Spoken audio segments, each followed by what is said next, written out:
মৰমৰ ছাত্ৰ-ছাত্ৰীসকল মই তোমালোক সকলোকে পুনৰবাৰ এই চেনেলটোলৈ স্বাগতম জনাইছোঁ আৰু আজি মই তোমালোকৰ কাৰণে ক্লাছ 9ৰ মোমেন্টছৰ তোমালোকৰ যে সাপ্লিমেন্টাৰী ৰিডাৰ আছে মোমেন্টছৰ দা হ্যাপি প্ৰিন্স নামৰ লেসনটোৰ কোৱেশ্চন আনসাৰ্ছখিনি লৈ আনিছোঁ গতিকে তোমালোকে ভিডিঅ'টো সম্পূৰ্ণকৈ চাবা আৰু লগতে চেনেলটোলৈ যদি নতুনকৈ আহিছা চেনেলটো সাবস্ক্ৰাইব কৰি লবা আৰু ভিডিঅ'টো ভাল পালে লাইক কৰিবা কমেন্ট কৰিবা আৰু বন্ধুবৰ্গৰ সৈতে শ্বেয়াৰ কৰিবা তেনেহলে পুনে পুনে আহাচোন বাৰু কোৱেশ্চন আনসাৰ্ছখিনি লৈ এক নম্বৰ কোৱেশ্চনটো আছে why do the courtiers call the prince the happy prince is he really happy what does he see all around him যে সভাসদসকলে কিয় ৰাজকুমাৰজনক সুখী ৰাজকুমাৰ বুলি কৈছিল সঁচাকৈ অৰ্থত তেওঁ সুখী আছিল নে আৰু তেওঁৰ চাৰিওফালে তেওঁ মানে কি দেখিছিল এই প্ৰশ্নটোৰ উত্তৰটো হ'ব The courtiers called the prince the happy prince because he was always happy যে সভাসদসকলে ৰাজকুমাৰজনক সুখী ৰাজকুমাৰ বুলি কৈছিল কিয়নো তেওঁ সদায়েই সুখী হৈ থাকিছিল When he was alive he did not know what tears were for he lived in a palace where sorrow was not allowed to enter কাৰণ তেখেতে যেতিয়া জীয়াই আছিল তেতিয়া চকু পানীনো কি বস্তু তেখেতে জনা নাছিল কিয়নো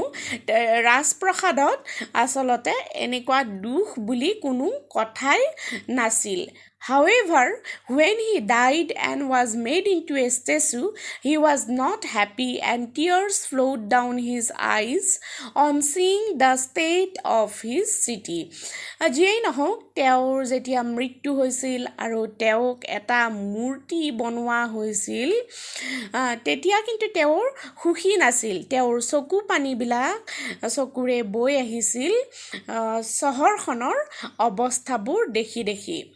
He could see all the misery and ugliness of the city around him. আৰু তেখেতে চহৰখনৰ সকলোবোৰ দুখ কষ্ট আৰু কুৎসিত ৰূপটো যি তেওঁৰ চাৰিওফালে ঘটি আছে সেই সকলোবোৰ দেখি থাকিছিল সেইকাৰণে আসলতে তেওঁ মৃত্যুৰ পিছত যেতিয়া তেওঁক ষ্টেচু অৰ্থাৎ এটা মূৰ্তি বনাই দিয়া হৈছিল সিমান সুখী তেখেত নাছিল তোমালোকে নিশ্চয় বুজি পাইছা আৰু যদিহে তোমালোকে লেসনটোৰ এতিয়ালৈকে ভালদৰে বুজি পোৱা নাই মোৰ চেনেলত ইয়াৰে অসমীয়া ভাঙনি এটা দিয়া আছে সম্পূৰ্ণ লেসনটোৰ দুটা পাৰ্টত অসমীয়া ভাঙনি দিয়া আছে তোমালোকে চাই ল'বা তেতিয়া আৰু ক্লিয়াৰ হৈ পৰিব এতিয়া 2 নম্বৰ প্ৰশ্নটো লৈ আহিছো why does the happy prince send a ruby for the seamstress what does the swallow do in the seamstress house the happy prince জনে দৰ্জী জনীৰ কাৰণে কিয় এটা ৰুবি পঠিয়াইছিল আৰু সোৱালটোৱে কিদৰে দৰ্জীৰ ঘৰলৈ গৈছিল আৰু কি কৰিছিল এতিয়া উত্তৰটো হ'ব The happy prince sent a ruby for the seamstress as she was extremely poor and could not feed her child who was suffering from fever so happy prince টোৱে দৰ্জীজনীৰ কাৰণে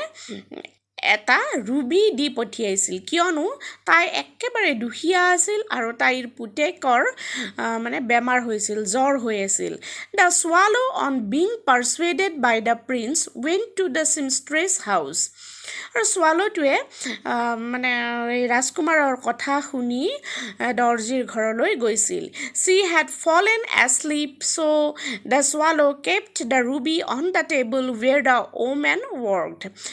যিহেতু তাই তেতিয়া শুই আছিল ৰাতি গৈছিল চৰাইটো আৰু শুই আছিল তাই সিমষ্ট্ৰেছ গৰাকী সেই কাৰণে তেখেতে কাম কৰা টেবুলখনতে ৰুবিটো এৰি থৈ আহিছিল চৰাইটোৱে He then flew round the bed fanning the boy's forehead with his wings আৰু তাৰ পিছত সি নিজৰ পাখিৰে মানে বিছনাত পৰি থকা ল'ৰাটোৰ কপালত অলপ বতাহ দিছিল This made the boy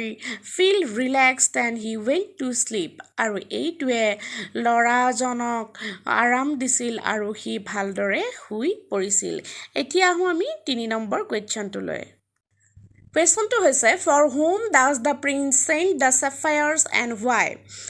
কাৰ কাৰণে ৰাজকুমাৰজনে sapphires অৰ্থাৎ নীলা মণিটো পঠিয়াইছিল আৰু কিয় পঠিয়াইছিল এতিয়া উত্তৰটো হ'ব the happy Prince sent the sapphires for two people, the young writer across the city and the Mets girl. The happy prince জনে তেওঁৰ sapphires দুটা তেওঁৰ চকুত যি দুটা sapphires অৰ্থাৎ নীলা মানে দামী মণি আছিল সেই মণিকেইটা তেখেতে প্ৰথমটো এগৰাকী মানে ডেকা লিখকলৈ পঠিয়াইছিল আৰু আনটো মানে sapphire এজনী জুইশলা কাঠি বিক্ৰী কৰা ছোৱালীলৈ পঠিয়াইছিল the young writer was trying to finish a play for the director of the theatre আৰু সেই ডেকা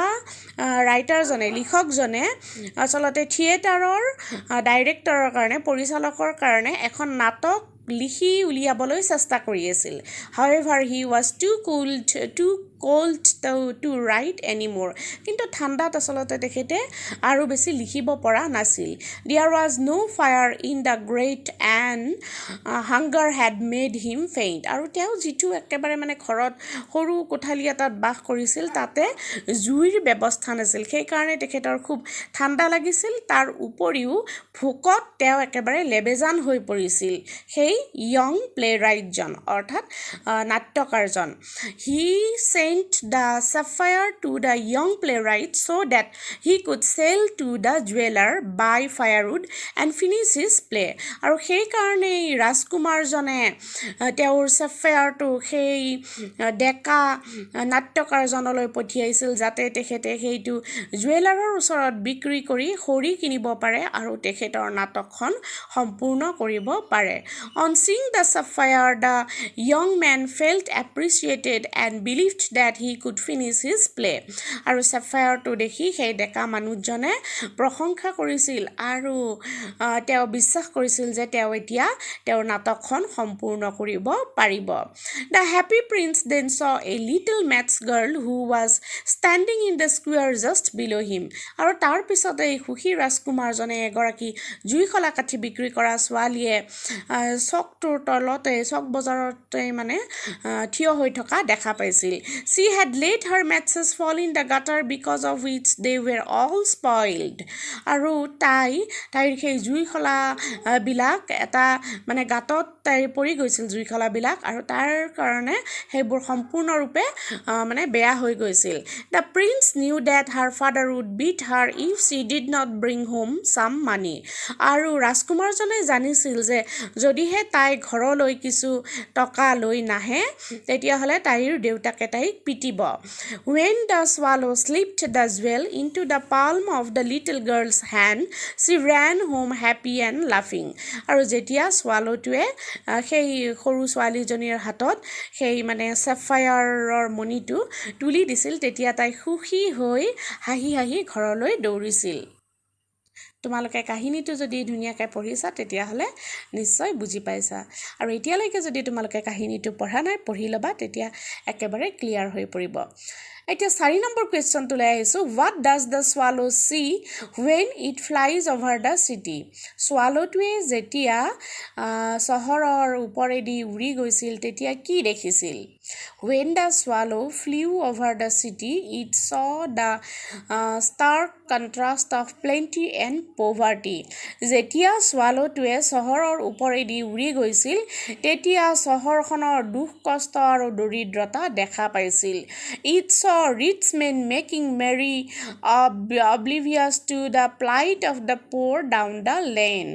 আৰু ই দেখিছিল যে ধনী মানুহবিলাকে সুখ ভোগ কৰি আছে আৰু তেওঁলোকৰ তলৰ ৰাস্তাতে কি কৰিছে দুখীয়া মানুহবিলাকে আকৌ খুব মানে দুখ মনেৰে আছে it saw the nadir of condition of poor when they are denied even a sound sleep by police patrolling the street আৰু আনকি সি এই এনেকুৱা অৱস্থাও দেখিছিল য'ত দুখীয়া মানুহে মানে ভালদৰে শুবলৈও পোৱা নাছিল কিয়নো ৰাস্তাত মানে পুলিচে পেট্ৰলিং কৰি আছিল অৰ্থাৎ পুলিচে চেকিং চলাই আছিল আৰু সিহঁতক ভালদৰে মানে ৰাস্তাত শুবলৈও দিয়া নাছিল এতিয়া আহিছোঁ আমি 5 নম্বৰ কুৱেশ্যনটোলৈ why did the swallow not leave the prince and go' to Egypt যে কিয় সোৱালোটোৱে ৰাজকুমাৰক এৰা নাছিল আৰু ইজিপ্তলৈ যোৱা নাছিল এতিয়া উত্তৰটো হ'ব signs the prince head given away the 2 sapphires of his eyes he had become blind therefore the swallow decided to stay with the prince always it can be inferred that the swallow was so touched by Prince's kindness that he decided to stay back rather than flying to Egypt and be with his friends.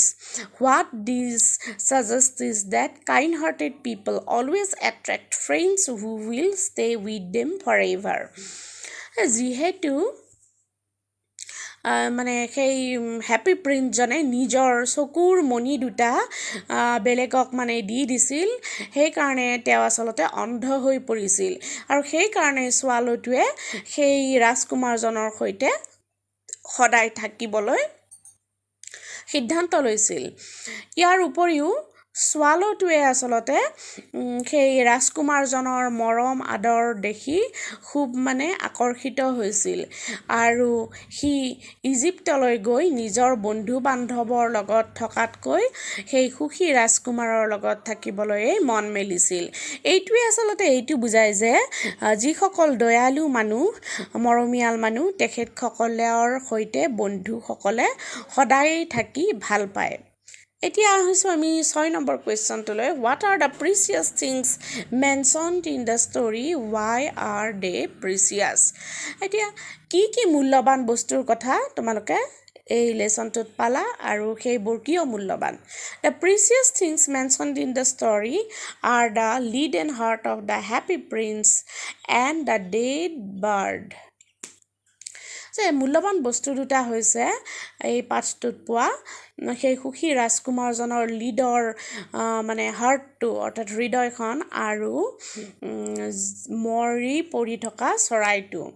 De are precious because both the happy prince and the swallow were very kind generous and selfless সিহঁত মানে বৰ মূল্যৱান আছিল কিয়নো সেই সুখী ৰাজকুমাৰজন আৰু সোৱালোটো খুব মানে দয়ালু আৰু স্বাৰ্থহীন আছিল the prince could not bear to see the ugliness misery and suffering in his city and so' gave away all his precious stones and gold to make his people happy আৰু সেই মানে ৰাজকুমাৰজনে আচলতে চহৰখনৰ দুখ কষ্ট কুৎসিত অৱস্থাটো আৰু মানুহৰ মানে কষ্টবোৰ দেখি মানে সহ্য কৰিব পৰা নাছিল আৰু নিজৰ অতি মূল্যৱান ষ্ট'নছবিলাক আৰু